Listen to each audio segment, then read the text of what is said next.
I'm not sure why I'm writing this down on paper and not on my computer. I guess I've just noticed some odd things. It's not that I don't trust the computer. I just need to organise my thoughts. I need to get down all of the details somewhere objective. Somewhere I know that what I write can't be deleted or changed. Not that that's happened. It's just everything blurs together here, and the fog of memory lends a strange cast to things. I'm starting to feel cramped in this small apartment. Maybe that's the problem. I just had to go and choose the cheapest apartment, the only one in the basement. The lack of windows down here makes day and night seem to slip by seamlessly. I haven't been out in a few days because I've been working on this programming project so intensively. I suppose I just wanted to get it done. Hours of sitting and staring at a monitor can make anyone feel strange, I know. But I don't think that's it. I'm not sure when I first started to feel like something was odd.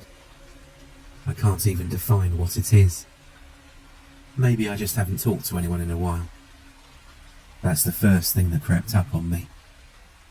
Everyone I normally talk to online while I program has been idle, or they've simply not logged on at all. My instant messages go unanswered.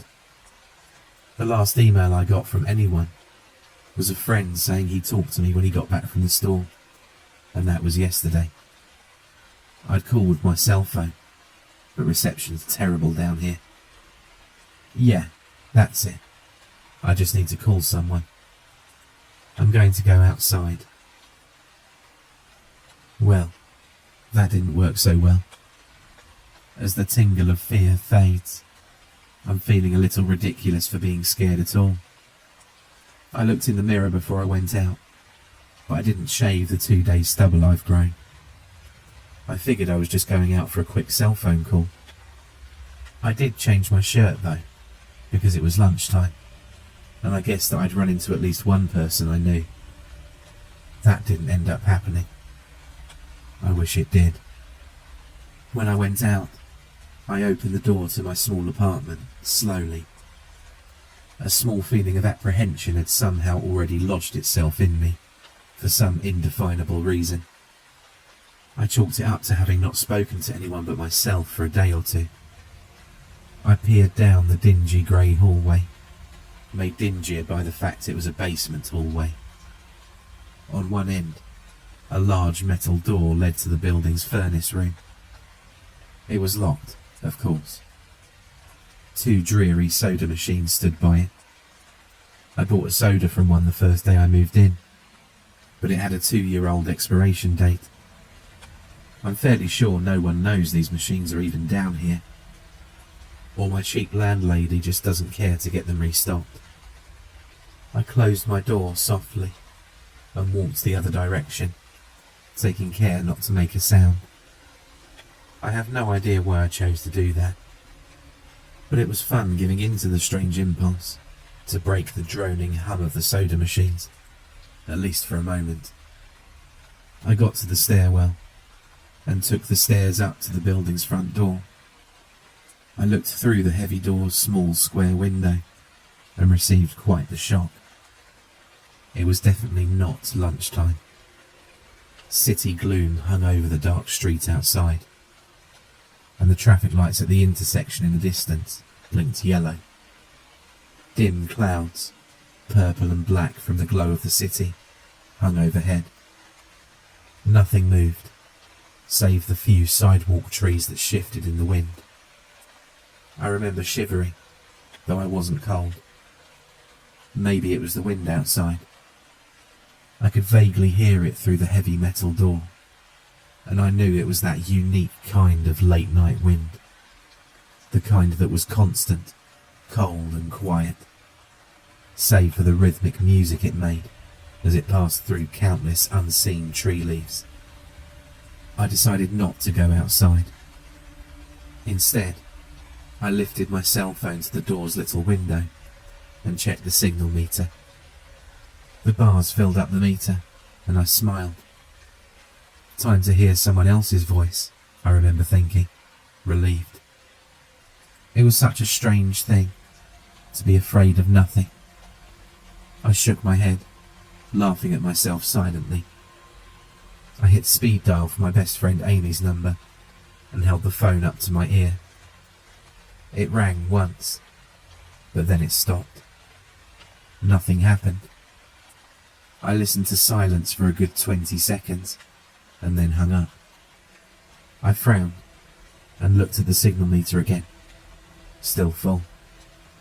I went to dial her number again, but then my phone rang in my hand, startling me. I put it up to my ear. "Hello?" I asked, immediately fighting down a small shock at hearing the first spoken voice in days, even if it was my own. I'd gotten used to the droning hum of the building's inner workings, my computer, and the soda machines in the hallway. There was no response to my greeting at first, but then, finally, a voice came. "Hey," said a clear male voice, obviously of college age like me. "Who's this?" "John," I replied, confused. "Oh, sorry, wrong number," he replied, then hung up. I lowered the phone slowly and leaned against the thick brick wall of the stairwell. That was strange. I looked at my received calls list, but the number was unfamiliar. Before I could think on it further, the phone rang loudly, shocking me yet again. This time, I looked at the caller before I answered. It was another unfamiliar number. This time, I held the phone up to my ear, but said nothing. I heard nothing but the general background noise of a phone. Then, a familiar voice broke my tension. "John?" was the single word, in Amy's voice. I breathed a sigh of relief. "Hey, it's you," I replied. "Who else would it be?" She responded. "Oh, the number. I'm at a party on 7th Street, and my phone died just as you called me. This is someone else's phone, obviously." "Oh, okay," I said. "Where are you?" she asked. My eyes glanced over the drab whitewashed cylinder block walls and the heavy metal door with its small window. "At my building," I sighed, just feeling cooped up. I didn't realise it was so late. "You should come here," she said, laughing. "Nah, I don't feel like looking for some strange place by myself in the middle of the night," I said, looking out of the window at the silent, windy street that secretly scared me just a tiny bit. "I think I'm going to just keep working or go to bed." "Nonsense," she replied. "I can come get you.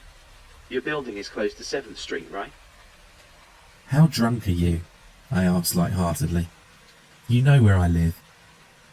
"Oh, of course. she said abruptly. I guess I can't just get there by walking, huh?" "You could if you wanted to waste half an hour," I told her. "Right," she said. "Okay, have to go. Good luck with your work." I lowered the phone once more, looking at the numbers flash as the call ended.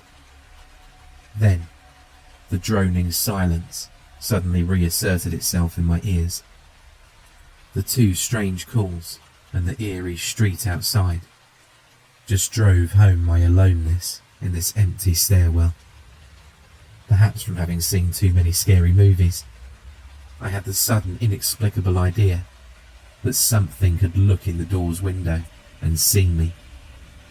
Some sort of horrible entity that hovered at the edge of aloneness, just waiting to creep up on unsuspecting people that strayed too far from other human beings. I knew the fear was irrational, but no one else was around, so I jumped down the stairs, ran down the hallway into my room, and closed the door as swiftly as I could, while still staying silent. Like I said, I feel a little ridiculous for being scared of nothing, and the fear has already faded. Writing this down helps a lot. It makes me realise that nothing is wrong, It filters out half-formed thoughts and fears and leaves only cold, hard facts. It's late. I got a call from a wrong number, and Amy's phone died, so she called me back from another number. Nothing strange is happening. Still, there was something a little off about that conversation. I know it could have just been the alcohol she'd had.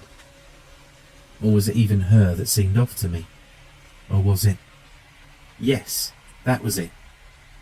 I didn't realise until this moment, writing these things down.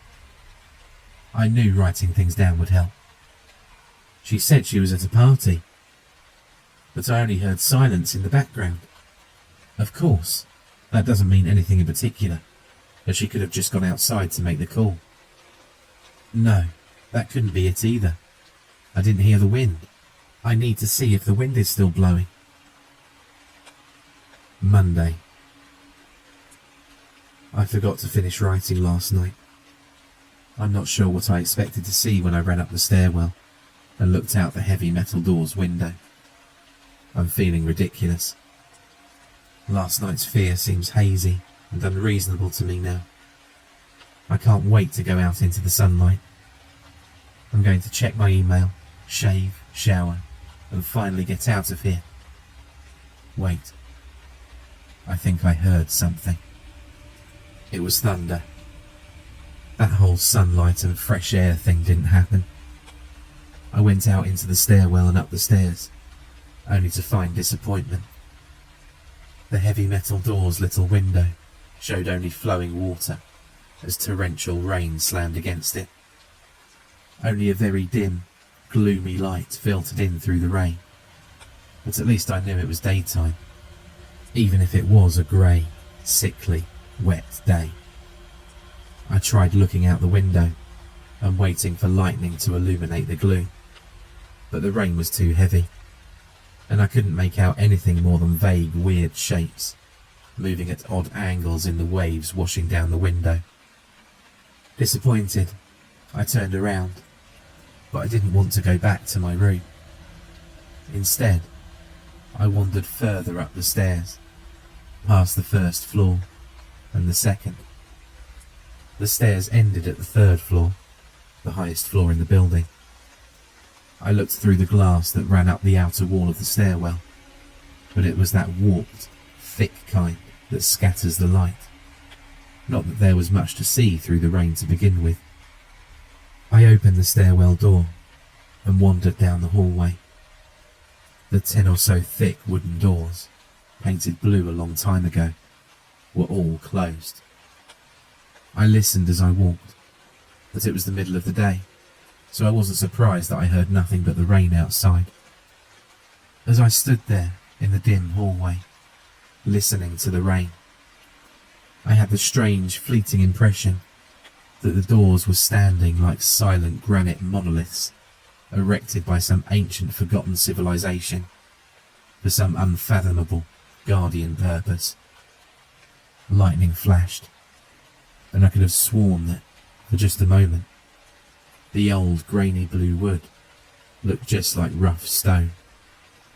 I laughed at myself for letting my imagination get the best of me, but then it occurred to me that the dim gloom and lightning must mean there was a window somewhere in the hallway. A vague memory surfaced, and I suddenly recalled that the third floor had an alcove and an inset window halfway down the floor's hallway. Excited to look out into the rain and possibly see another human being, I quickly walked over to the alcove, finding the large thin glass window. Rain washed down it, as with the front door's window, but I could open this one. I reached a hand out to slide it open, but hesitated. I had the strangest feeling that if I opened that window, I'd see something absolutely horrifying on the other side. Everything's been so odd lately. So I came up with a plan, and I came back here to get what I needed. I don't seriously think anything will come of it, but I'm bored. It's raining, and I'm going stir crazy. I came back to get my webcam. The cord isn't long enough to reach the 3rd floor by any means, so instead, I'm going to hide it between the 2 soda machines in the dark end of my basement hallway. Run the wire along the wall and under my door, and put black duct tape over the wire to blend it in with the black plastic strip that runs along the base of the hallway's walls. I know this is silly, but I don't have anything better to do. Well, nothing happened. I propped open the hallway to stairwell door, steeled myself, then flung the heavy front door wide open and ran like hell down the stairs to my room and slammed the door. I watched the webcam on my computer intently, seeing the hallway outside my door and most of the stairwell. I'm watching it right now, and I don't see anything interesting. I just wish the camera's position was different, so that I could see out the front door. Hey, someone's online. I got out an older, less functional webcam that I had in my closet to video chat with my friend online. I couldn't really explain to him why I wanted to video chat, but it felt good to see another person's face. He couldn't talk very long, and we didn't talk about anything meaningful, but I feel much better. My strange fear is almost past. I would feel completely better, but there was something odd about our conversation. I know I've said that everything has seemed odd, but still, he was very vague in his responses. I can't recall one specific thing that he said. No particular name, or place, or event. But he did ask for my email address to keep in touch. Wait, I just got an email. I'm about to go out. I just got an email from Amy that asked me to meet her for dinner at the place we usually go to. I do love pizza, and I've just been eating random food from my poorly stocked fridge for days, so I can't wait. Again, I feel ridiculous about the odd couple of days I've been having. I should destroy this journal when I get back. Oh, another email. Oh my god, I almost left the email and opened the door. I almost opened the door, but I read the email first. It was from a friend that I hadn't heard from in a long time, and it was sent to a huge number of emails that must have been every person he had saved in his address list. It had no subject, and it said simply, "Seen with your own eyes. Don't trust them, they." What the hell is that supposed to mean? The words shock me, and I keep going over and over them. Is it a desperate email sent just as something happened? The words are obviously cut off without finishing. On any other day, I would have dismissed this as spam from a computer virus or something. But the words, "seen with your own eyes." I can't help but read over this journal and think back on the last few days, and realise that I've not seen another person with my own eyes, or talked to another person face to face. The webcam conversation with my friend was so strange, so vague, so eerie, now that I think about it. Was it eerie? Or is the fear clouding my memory? My mind toys with the progression of events I've written here, pointing out that I've not been presented with one single fact that I didn't specifically give out unsuspectingly. The random wrong number that got my name, and the subsequent strange return call from Amy, the friend that asked for my email address. I messaged him first when I saw him online, and then I got my first email a few minutes after that conversation. Oh my god, that phone call with Amy. I said over the phone. I said that I was within half an hour's walk of 7th Street. They know that I'm near there. What if they're trying to find me? Where is everyone else? Why haven't I seen or heard anyone else in days? No. This is crazy. This is absolutely crazy. I need to calm down. This madness needs to end. I don't know what to think. I ran about my apartment furiously, holding my cell phone up to every corner to see if it got a signal through the heavy walls. Finally, in the tiny bathroom, near one ceiling corner, I got a single bar. Holding my phone there, I sent a text message to every number in my list, not wanting to betray anything about my unfounded fears. I simply sent, "You seen anyone face to face lately?" At that point, I just wanted any reply back. I didn't care what the reply was, or if I embarrassed myself. I tried to call someone a few times, but I couldn't get my head up high enough, and if I brought my cell phone down even an inch, it lost signal. Then, I remembered the computer and rushed over to it, instant messaging everyone online. Most were idle or away from their computer. No one responded. My messages grew even more frantic, and I started telling people where I was and to stop by in person for a host of barely passable reasons. I didn't care about anything by that point. I just needed to see another person. I also tore apart my apartment, looking for something that I might have missed, some way to contact another human being without opening the door. I know it's crazy. I know it's unfounded. But what if? What if? I just need to be sure. I taped the phone to the ceiling, in case. Tuesday. The phone rang. Exhausted from last night's rampage, I must have fallen asleep. I woke up to the phone ringing and ran into the bathroom, stood on the toilet and flipped open the phone taped to the ceiling. It was Amy, and I feel so much better. She was really worried about me, and apparently had been trying to contact me since the last time I talked to her. She's coming over now, and yes, she knows where I am without me telling her. I feel so embarrassed. I'm definitely throwing this journal away before anyone sees it. I don't even know why I'm writing in it now. Maybe it's just because it's the only communication I've had at all since God knows when.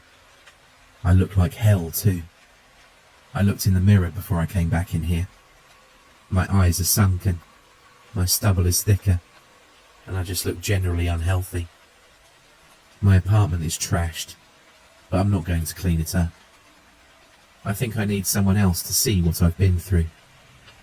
These past few days have not been normal. I'm not one to imagine things. I know I've been the victim of extreme probability. I probably missed seeing another person a dozen times. I just happened to go out when it was late at night, or in the middle of the day when everyone was gone. Everything's perfectly fine. I know this now. Plus, I found something in the closet last night that's helped me tremendously. A television. I set it up just before I wrote this, and it's on in the background. Television has always been an escape for me, and it reminds me that there's a world beyond these dingy brick walls. I'm glad Amy's the only one that responded to me after last night's frantic pestering of everyone I could contact. She's been my best friend for years. She doesn't know it, but I count the day that I met her among one of the few moments of true happiness in my life. I remember that warm summer day fondly. It seems a different reality from this dark, rainy, lonely place. I feel like I spent days sitting in that playground, much too old to play, just talking with her and hanging around doing nothing at all. I still feel like I can go back to that moment sometimes, and it reminds me that this damn place is not all that there is. Finally, a knock on the door. I thought it was odd that I couldn't see her through the camera that I hid between the two soda machines. I figured it was bad positioning, like when I couldn't see out the front door. I should have known. I should have known. After the knock, I yelled through the door jokingly that I had a camera between the soda machines. because I was embarrassed that I'd taken my paranoia so far. After I did that, I saw her image walk over to the camera and look down at it. She smiled and waved. "Hey," she said to the camera brightly, giving it a wry look. "It's weird, I know," I said into the mic attached to my computer. "I've had a weird few days." "Must have," she replied. "Open the door, John." I hesitated. How could I be sure? "Hey, humour me a second here," I told her through the mic. "Tell me one thing about us. Just prove to me that you're you." She gave the camera a weird look. All right. She said slowly, thinking. We met randomly at a playground when we were both way too old to be there." I sighed deeply as reality returned and fear faded. God, I'd been so ridiculous. Of course it was Amy. That day wasn't anywhere in the world except in my memory. I'd never even mentioned it to anyone. Not out of embarrassment, but out of a strange secret nostalgia and a longing for those days to return. If there was some unknown force at work trying to trick me, as I feared, there was no way they could know about that day. "Great, I'll explain everything," I told her. "Be right there." I ran to my small bathroom and fixed my hair as best I could. I looked like hell, but she would understand. Snickering at my own unbelievable behaviour and the mess that I'd made of the place, I walked to the door. I put my hand on the doorknob and gave the mess one last look. So ridiculous, I thought. My eyes traced over the half-eaten food lying on the ground, the overflowing trash bin, and the bed I'd tipped to the side looking for God knows what. I almost turned to the door and opened it, but my eyes fell on one last thing. The old webcam, the one that I used for that eerily vacant chat with my friend. Its silent black sphere lay haphazardly tossed to the side, its lens pointed at the table where this journal lay. An overwhelming terror took me as I realised that if something could see through that camera, it would have seen what I just wrote about that day.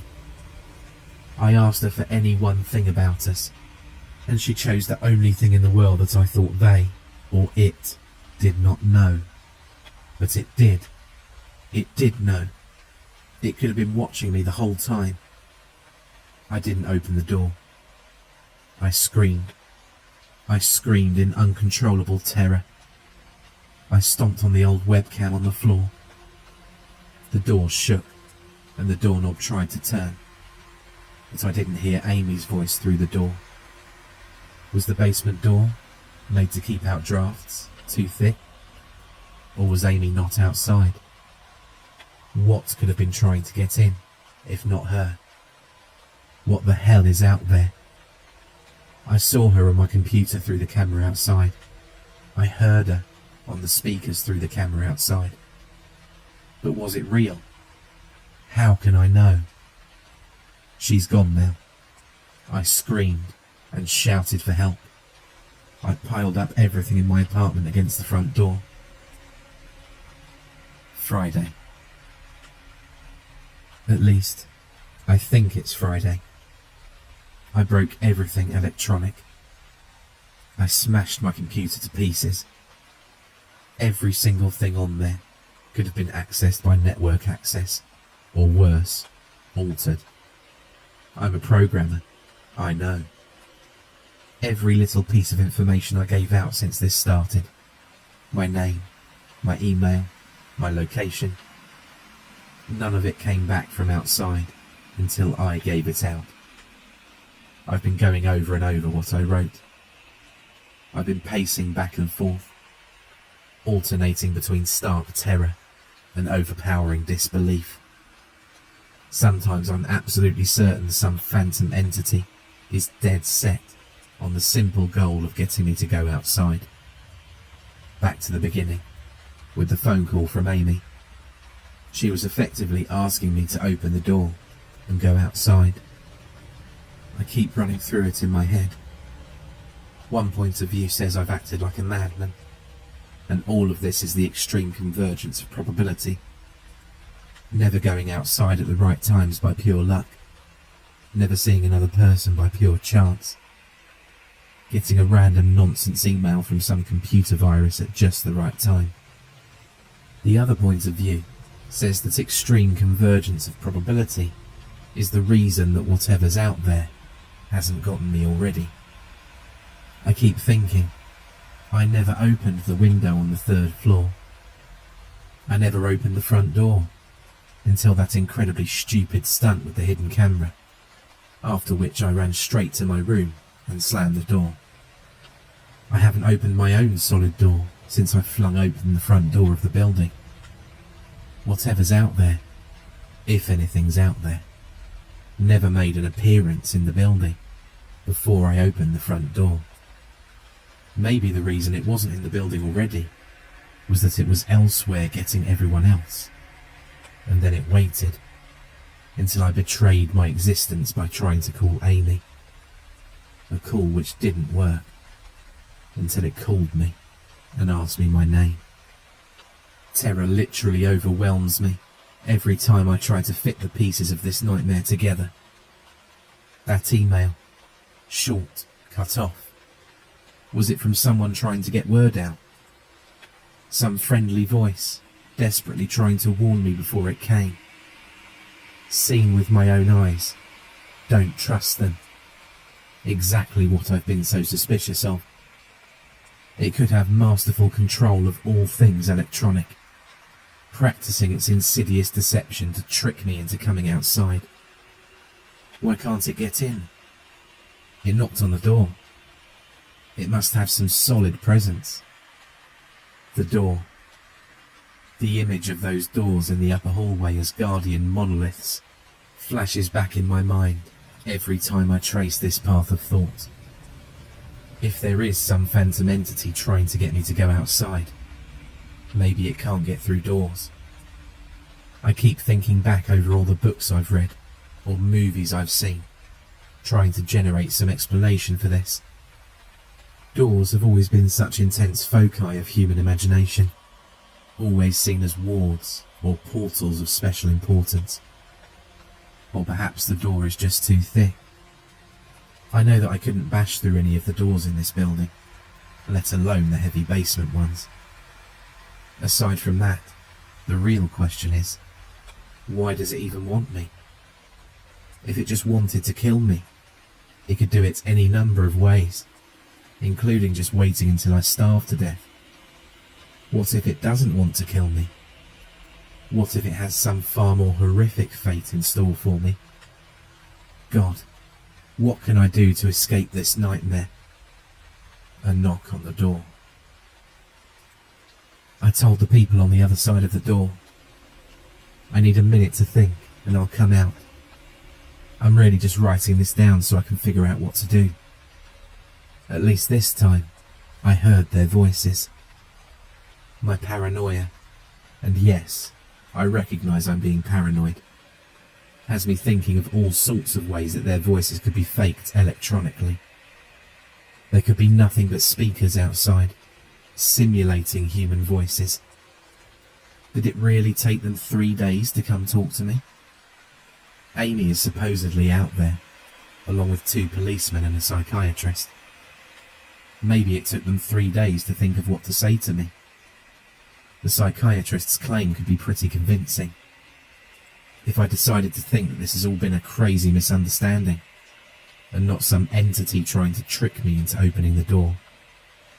The psychiatrist had an older voice, authoritarian, but still caring. I liked it. I'm desperate just to see someone with my own eyes. He said I have something called psychosis, and I'm just one of a nationwide epidemic of thousands of people having breakdowns triggered by a suggestive email that got through somehow. I swear he said got through somehow. I think he means spread throughout the country inexplicably, but I'm incredibly suspicious that the entity slipped up and revealed something. He said I'm part of a wave of emergent behaviour, that a lot of other people are having the same problem, with the same fears, even though we've never communicated. That neatly explains the strange email about eyes that I got. I didn't get the original triggering email. I got a descendant of it. My friend could have broken down too, and tried to warn everyone he knew against his paranoid fears. That's how the problem spreads, the psychiatrist claims. I could have spread it too, with my texts and instant messages online to everyone I know. One of those people might be melting down right now, after being triggered by something I sent them. Something they might interpret any way that they want. Something like a text saying, "Seen anyone face to face lately?" The psychiatrist told me that he didn't want to lose another one. That people like me are intelligent, and that's our downfall. We draw connections so well, that we draw them even when they shouldn't be there. He said it's easy to get caught up in paranoia in our fast-paced world. A constantly changing place, where more and more of our interaction is simulated. I have to give him one thing. It's a great explanation. It neatly explains everything. It perfectly explains everything, in fact. I have every reason to shake off this nightmarish fear that something, or consciousness, or being out there wants me to open the door so it can capture me for some horrible fate worse than death.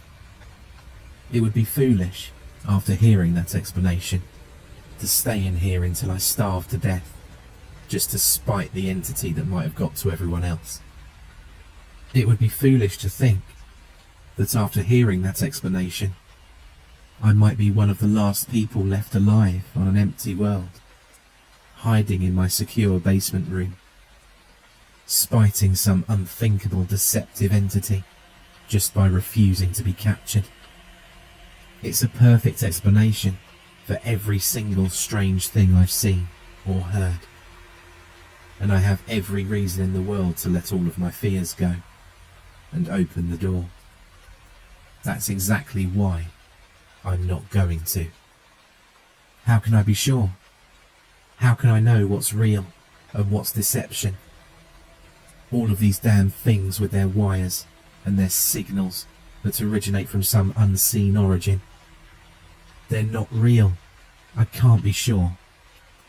Signals through a camera, faked video, deceptive phone calls, emails.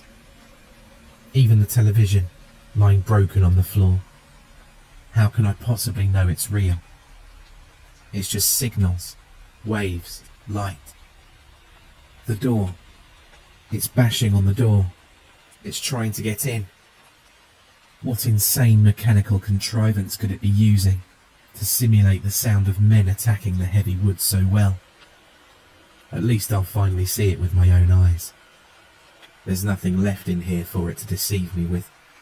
I've ripped apart everything else. It can't deceive my eyes, can it? Seen with your own eyes, don't trust them, they. Wait. Was that desperate message telling me to trust my eyes? Or warning me about my eyes too? Oh my God, what's the difference between a camera and my eyes? They both turn light into electrical signals. They're the same. I can't be deceived. I have to be sure. I have to be sure. Date unknown. I calmly asked for a paper and a pen, day in and day out, until it finally gave them to me. Not that it matters. What am I going to do? Poke my eyes out? The bandages feel like a part of me now. The pain is gone.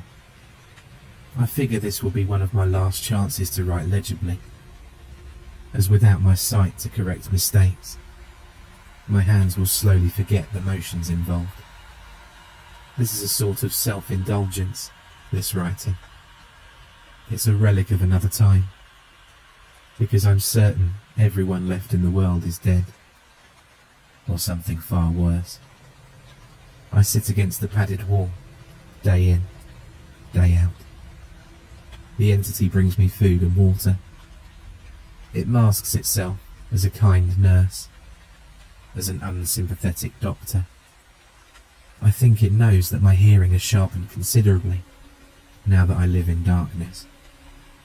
It fakes conversations in the hallways, on the off chance that I might overhear. One of the nurses talks about having a baby soon. One of the doctors lost his wife in a car accident. None of it matters. None of it's real. None of it gets to me. Not like she does.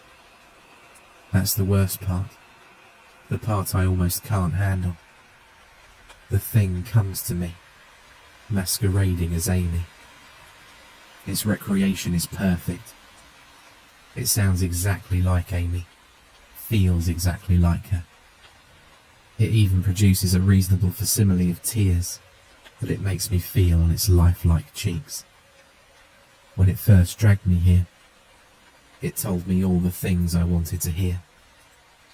It told me that she loves me, that she always loved me, that it didn't understand why I did this, that we could still have a life together. If only I would stop insisting that I was being deceived. It wanted me to believe. No, it needed me to believe that she was real. I almost fell for it. I really did. I doubted myself for the longest time. In the end, though, it was all too perfect, too flawless, and too real. The false Amy used to come in every day, and then every week, and then finally stopped coming altogether. But I don't think the entity will give up. I think the waiting game is just another one of its gambits. I'll resist it for the rest of my life, if I have to. I don't know what happened to the rest of the world, but I do know that this thing needs me to fall for its deceptions. If it needs that, then maybe, just maybe, I'm a thorn in its agenda.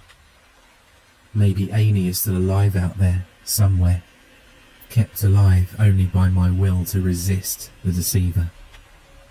I hold on to that hope, rocking back and forth in my cell to pass the time. I'll never give in. I'll never break. I'm a hero. The doctor read the paper the patient had scribbled on. It was barely readable, written in the shaky script of one who could not see. He wanted to smile at the man's steadfast resolve, a reminder of the human will to survive. But he knew that the patient was completely delusional. After all, a sane man would have fallen for the deception long ago. The doctor wanted to smile. He wanted to whisper words of encouragement to the delusional man. He wanted to scream, but the nerve filaments wrapped around his head and into his eyes made him do otherwise. His body walked into the cell like a puppet and told the patient, once more, that he was wrong and that there was nobody trying to deceive him.